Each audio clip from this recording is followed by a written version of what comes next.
Chapter એક ઐતિહાસિક live Gujarati સંગીત અનુભવ.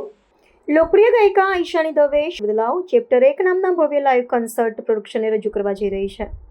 આ વિશિષ્ટ સંગીતમય પ્રસ્તુતિનો હેતુ world class production, immersive storytelling અને આધુનિક કલાત્મક દૃષ્ટિકોણ દ્વારા આજના દર્શકો માટે ગુજરાતી સંગીતના અનુભવને નવી ઓળખ આપવાનો છે. આ કાર્યક્રમ માત્ર પરંપરાગત સંગીત પ્રસ્તુતિ પૂરતો મર્યાદિત નથી, પરંતુ ગુજરાતી સંસ્કૃતિને ઉજાગર કરવા અને તેને નવી ઊંચાઈ આપવા માટેનો એક અનોખો પ્રયાસ છે. પરંપરાગત તેમજ આધુનિક ગુજરાતી સંગીતને આધુનિક ફોર્મેટમાં રજૂ કરવામાં આવશે, જે નવી પેઢી સાથે સરળતાથી જોડાઈ શકે છે અને સાથે સાથે પોતાની સાંસ્કૃતિક પરંપરાઓ સાથે પણ મજબૂત રીતે સંકળાયેલું રહે. ઈશાની દવે સંગીત યાત્રાની શરૂઆત માત્ર 8 વર્ષની ઉંમરે થઈ હતી, જ્યારે તેમણે પોતાના પિતા અને ગુજરાતી લોકસંગીતના દિગ્ગજ ગાયક પ્રફુલ્લ દવે સાથે રોયલ આલ્બર્ટ હોલ, લંડન ખાતે તેમણે પ્રથમ વખત મંચ શેર કર્યો હતો. ઈશાનીએ ત્યારથી Australia, New Zealand, Canada, America, Dubai સહિત અનેક આંતરરાષ્ટ્રીય મંચો પર ગુજરાતી સંગીતને વૈશ્વિક ઓળખ અપાવી છે. તેમના કારકિર્દીના યાદગાર ક્ષણોમાંથી એક ક્ષણ નરેન્દ્ર મોદી સ્ટેડિયમ ખાતેનું ભવ્ય પરફોર્મન્સ રહ્યું છે, જ્યાં તેમણે આશરે 1 લાખથી વધુ દર્શકોની હાજરીમાં પોતાની રજૂઆત આપી હતી. આ કન્સર્ટ લગભગ 4 વર્ષના આયોજન, સર્જનાત્મક વિકાસ અને પ્રોડક્શન ડિઝાઇનનું પરિપૂર્ણ સ્વરૂપ છે. વિશાળ સ્તરના પ્રોડક્શન તરીકે તૈયાર કરેલા કાર્યક્રમમાં ભવ્ય stage setup, stadium quality sound system, immersive lighting, વિશાળ સ્ટ્રક્ચર્સ, આશરે 4000 ચોરસ ફૂટ જેટલી LED સ્ક્રીન્સ અને સિનેમેટિક કન્સર્ટ અનુભવ સર્જતા વિવિધ સ્પેશિયલ ઇફેક્ટ્સનો સમાવેશ કરવામાં આવ્યો છે. માત્ર ઉર્જાસભર સંગીતમય રજૂઆત પૂરતી સીમિત ન રહી કન્સર્ટને એક ઇમર્સિવ સાંસ્કૃતિક અનુભવ તરીકે કલ્પવામાં આવ્યું છે. આયોજન કર્યું છે. આથી ગુજરાતમાં પહેલી વખત ગુજરાતી કોન્સર્ટ આ લેવલ પર થઈ રહ્યું છે અને સિક્યોરિટી એવરીથિંગ ઇઝ કવર્ડ, એટલે અમે લોકો ઘણી મહેનત કરી છે. ચેપ્ટર 1 માં નવું શું જોવા મળશે? વર્લ્ડ ટૂર અને ચેપ્ટર 1 માં શું નવું જોવા મળશે, ખાસ કરીને ગુજરાતમાં? ચેપ્ટર 1 અમદાવાદથી શરૂઆત કરીએ છીએ અને ચેપ્ટર 1 માં ઘણા એવા બધા ગીતો છે. ઇનફેક્ટ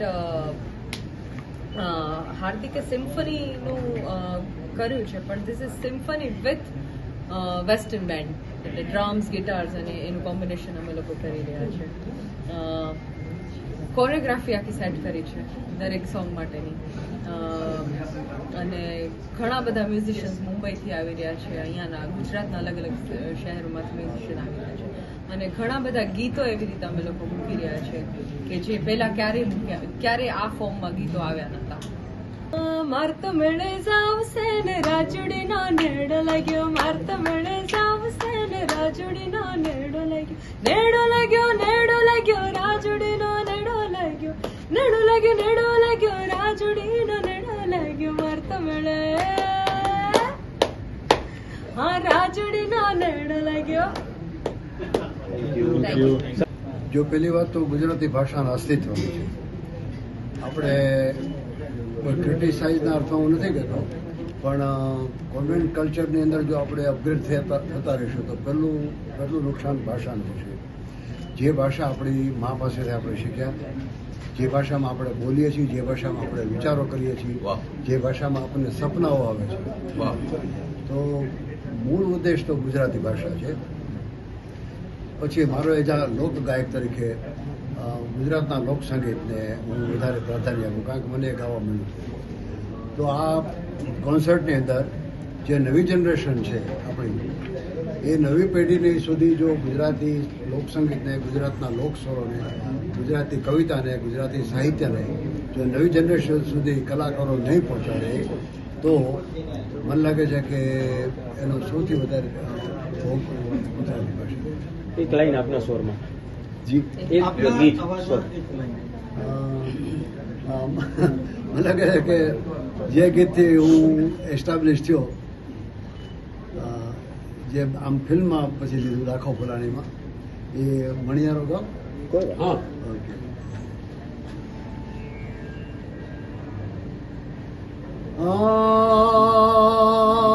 મણિયારો હલું હલું તેરે વીજો રે, મણિયારો હલું હલું તેરે વીજો, હે મુજા દલડા, એ મારા મનડા, એ મારા હૈડા, હે મારો રુદિયો ઉદાસીમાં હોય રે છેલ મુજો, હાલારી મણિયારો કે ભેણ મુજો પરદેશી મણિયારો કે બેની મારો વરણાગી મણિયારો.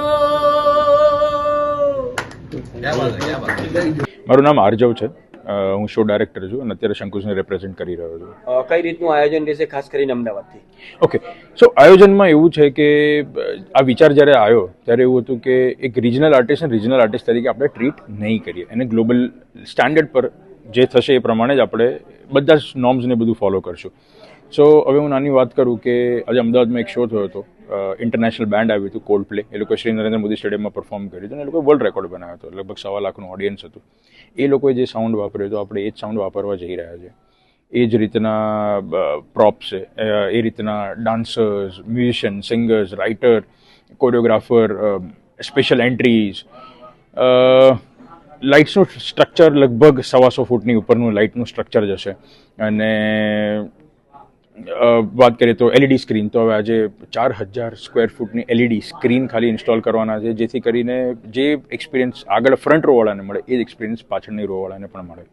શોનું આયોજન કેવી રીતના રહેશે, કેટલા સિટીમાં રહેશે અને કેટલી ક્રાઉડ કેપેસિટી દરેક શોમાં રહેશે? અમદાવાદ ચેપ્ટર અમે લગભગ આશરે 8-10 હજારનો ક્રાઉડ એક્સપેક્ટ કરી રહ્યા છીએ અને ધીરે ધીરે ગુજરાતના દરેક રાજ્ય અને શહેર અમને કવર કરવાની તૈયારી છે. ગણતરીમાં એવી રીતે ચાલે છે. અમદાવાદ છે, બરોડા છે, સુરત, કચ્છ, કલ્ચરની જ્યાં વાત છે ત્યાં આગળ અમારે લઈ જવાનો પ્રયાસ છે. અને પછી એક વખત ગુજરાત કવર કરીએ પછી આપણે એને ઇન્ટરનેશનલ ઘણા કન્ટ્રીઝની અંદર લઈ જવાની ગણતરી ચાલી રહી છે. ખાસ કરીને વર્લ્ડ ટૂર પછી ગુજરાત જ કેમ સિલેક્ટ અને કઈ રીતના વિચાર આવ્યો? સૌથી પહેલાં તો માતૃભૂમિ, કર્મભૂમિ અને ગુજરાતે અમને જે આપ્યું છે એ કદાચ હું શબ્દમાં વર્ણન પણ નહીં કરી શકું અને ગણાવી પણ નહીં શકું. તો it's time to pay back to Gujarat અને આવનારી પેઢી માટે કંઈક એવું ધરોહર ક્રિએટ કરીએ કે જેથી કરીને વર્ષોના વર્ષો સુધી એ ચાલતું રહે. तो व्हाट्सएप, ट्विटर, फेसबुक, इंस्टा जहाँ भी आपका अकाउंट है इसे शेयर बटन के द्वारा वहाँ पर शेयर करें.